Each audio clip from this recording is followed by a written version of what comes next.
امام سفیان ثوری فرماتے ہیں کہ میرے ساتھ ایک شخص حج پر تھا. اب راوی امام سفیان ثوری رضی اللہ تعالیٰ عنہ. میں نے اس کو دیکھا کہ وہ اپنے سفر کے دوران حتیٰ کہ طواف کے دوران اور مینا میں، عرفات میں، مزدلفہ میں جہاں بھی گئے، وہ قدم نہیں اٹھاتا تھا جب تک ہر قدم پہ درود پاک نہ پڑھ لے. ہر قدم پہ درود پاک پڑھتا تھا. امام سفیان ثوری رضی اللہ تعالیٰ عنہ فرماتے ہیں کہ میں نے اس سے پوچھا فقلت ابعلم تقول ھذا، کیا آپ یہ جو عمل کر رہے ہیں ہر قدم پہ درود پاک پڑھتے ہیں اور دوسرا قدم رکھتے نہیں جب تک درود پاک نہ پڑھ لیں، کیا آپ کسی حدیث اور کسی روایت جو شرعی علم ہے، سند ہے، کسی علمی سند کی بنیاد پر یہ کام کرتے ہیں؟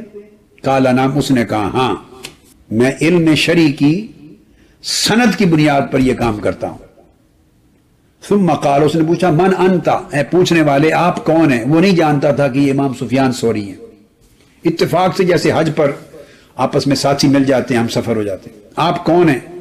قلت سفیان الثوری، میں نے کہا میں سفیان الثوری ہوں. قال العراقی، اس نے پوچھا سفیان ثوری جو عراق کے ہیں، یعنی جو امام ہے جلیل القدر؟ قلت نعم، میں نے کہا ہاں. اس کے بعد اس نے کہا کہ میں نے درود پاک ہر قدم پہ پڑھنے کا وظیفہ اس وجہ سے شروع کیا کہ اس نے کہا کہ میں 1 سال پہلے وقت میں اپنی والدہ کے ساتھ حج کرنے آیا تھا.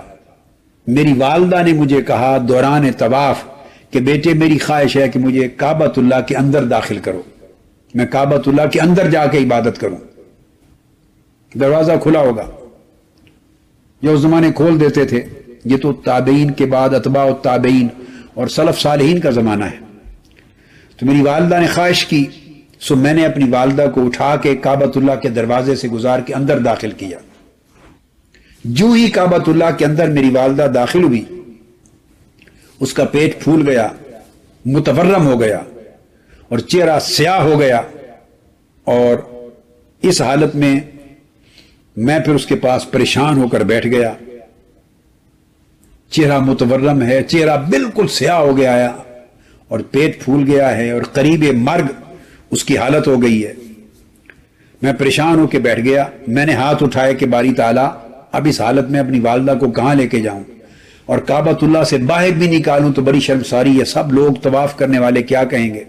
کہ اس حالت پریشانی میں تھا کہ اچانک سفید لباس پہنے ہوئے نورانی چہرے کے ساتھ کوئی شخص اندر داخل ہوا اور اندر آ کر اس شخص نے میری والدہ کے چہرے کی طرف اشارہ کیا. فبیدہ، چہرہ روشن ہو گیا سفید نور کے ساتھ. پھر میری والدہ کے پیٹ کی طرف اشارہ کیا. فبیدہ، اس کا بطن بھی بالکل اس کی سوجن اور سویلنگ اور نارمل ہو گیا. پھر اس کی مرض ختم ہو گئی اور شفا یاب اور صحت یاب ہو گئی. جب وہ جانے لگے وہ نورانی چہرے والے اس کو شفا یاب کر کے، اس کے چہرے کو منور روشن کر کے اور اس کی ورم دور کر کے جانے لگے، تو میں آگے دوڑا. میں نے عرض کیا من انت الذی فرجت عنی، اے میرے غم اور میرے اندوہ کو اور میری پریشانی کو اور میری مصیبت کو ختم کرنے والے آپ ہیں کون؟ بتائیں تو صحیح.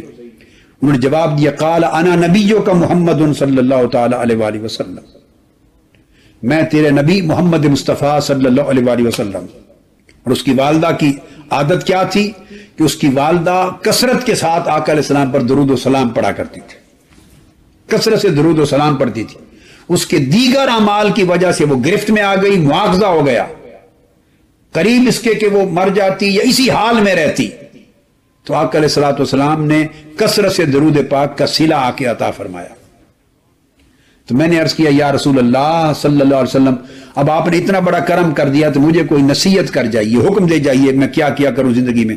آپ نے فرمایا اے بندے، اے میرے امتی، ایک ہی نصیحت ہے کہ کوئی قدم نہ رکھنا نہ اٹھانا جب تک ہر قدم پہ مجھ پہ درود و سلام نہ پڑھ لے. اس دن سے میں ہر قدم پر آقا علیہ السلام پر درود و سلام پڑھتا ہوں. یہ وظیفہ مجھے آقا علیہ السلام کی